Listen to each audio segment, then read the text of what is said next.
Ladies and gentlemen, this article just came out today. Siouxland Pride, more farmers filing for bankruptcy. This has really been a bad year for farming. Actually, believe it or not, ladies and gentlemen, it started after the hurricane last year. You remember Florence and then Michael came in there? It really went downhill from that point on in farming. But it really got bad towards the end of last year, because we started getting a very harsh winter, and it got worse between the heavy snow and flooding, and they just couldn't bounce back on many of these farms. So now we see the farmers filing for bankruptcy. For generations, area farmers take pride in their work and creating a business that they can someday pass down to their children. But with tough economic times and bad weather, some of those farmers are facing the reality that the family farm may die with them. Sometimes it takes a quick and steady fingers to make a piece of farm equipment work. Jonathan Hegina hopes to take these lessons of hard work and perseverance to his two sons. And if they want to pass down a family tradition later on, I think I'm the fifth. One, two, three, four, yeah. I'm the fifth generation, Hegina said. Hegina is well aware farming has its ups and downs. He says that all the rain, he's only been able to plant roughly 15% of his crop. Yeah, he sounds like the rest of them. It's too late to plant soybeans, Hegina said. While Hegina says this year isn't easy, he considers himself lucky and says this year isn't going to ruin him. Other farmers in the regions aren't so lucky and are filing for bankruptcy. Attorney Claire Jerry handles reconstructing and Chapter 12 bankruptcy filings for farmers. He says typically he may see two or three per year, but this year he's seen nearly 50 cases. It's usually the family farms. It's usually their dads, their grandpas, and you're looking at generations, Jerry said.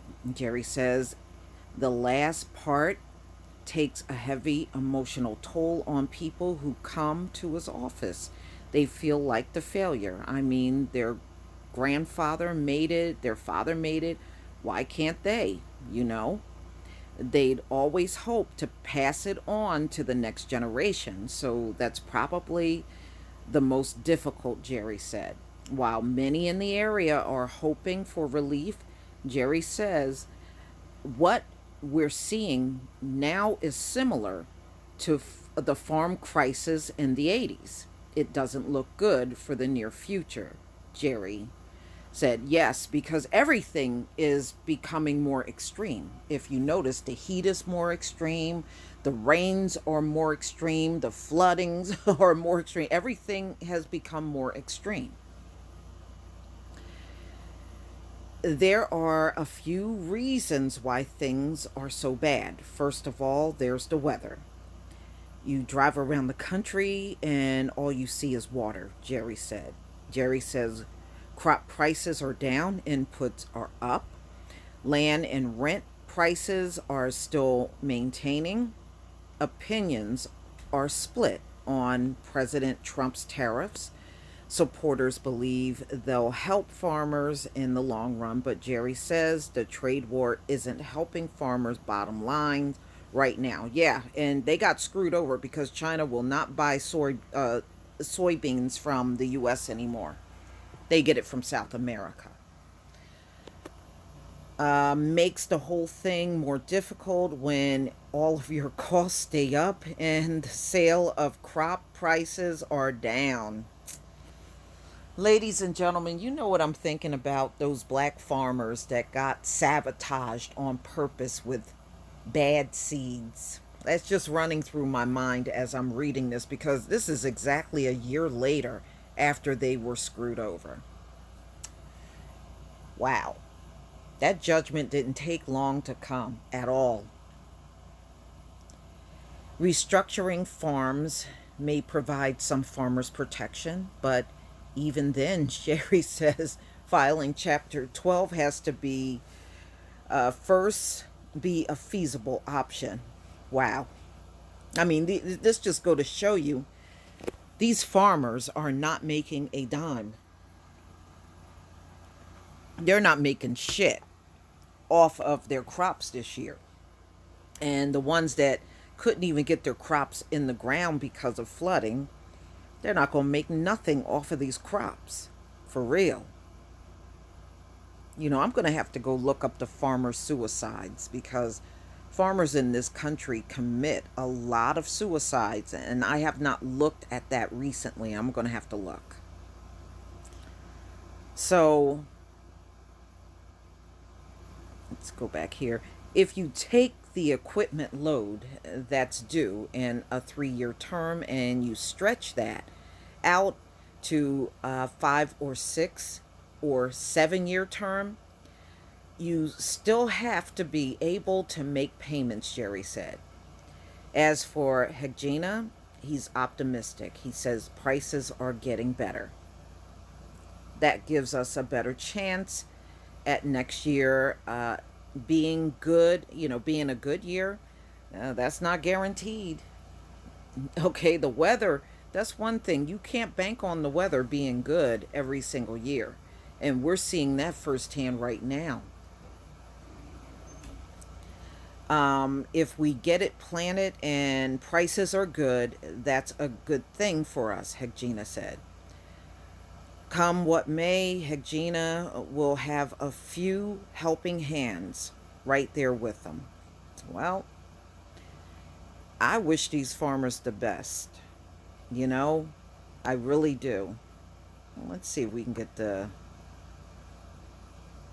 video here to play. Let's see here.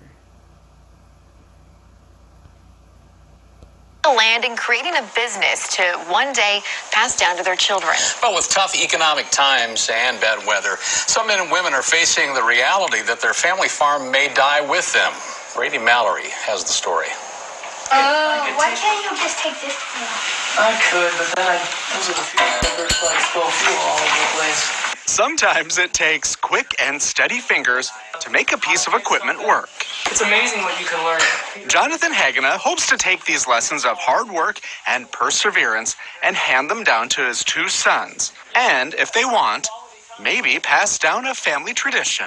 I think I'm the 5th generation now. 1, 2, 3, 4. I'm the 5th generation. Hagena is well aware farming has its ups and downs. He says with all of the rain, he's only been able to plant about 15% of his crop this year. It is too late to plant corn and soybeans.